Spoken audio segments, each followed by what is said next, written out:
মালানার সবচেয়ে বিখ্যাত এবং অদ্ভুত নিয়ম হলো অস্পৃশ্যতা। এই গ্রামে বাইরের কোনো ব্যক্তি স্থানীয় বাসিন্দা বা তাদের বাড়ি ঘর মন্দির এমনকি তাদের ব্যবহার করা কোনো জিনিসপত্র স্পর্শ করতে পারে না। যদি ভুল করে কেউ এই নিয়ম ভাঙে তবে তাকে মোটা অঙ্কের জরিমানা দিতে হয়। গ্রামবাসীরা মনে করে বাইরের লোকের স্পর্শে তাদের পবিত্রতা নষ্ট হয়। যদি কোনো পর্যটক কোনো স্থানীয়কে ছুঁয়ে ফেলেন তবে সে গ্রামবাসীকে স্নান করে নিজেকে শুদ্ধ করতে হয়। আপনি চাইলেই যার তার বা যে কোনো কিছু ছবি তুলতে পারবেন না। এর জন্য গাইডের মাধ্যমে গ্রামবাসীদের অনুমতি নিতে হয়।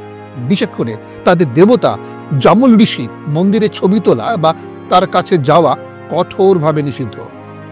এই নিয়ম ভাঙলে শুধু জরিমানা নয়, দেবতার অভিশাপ লাগে বলেও তারা বিশ্বাস করে। গোপনীয়তার গপ্প চ্যানেল সাবস্ক্রাইব করুন।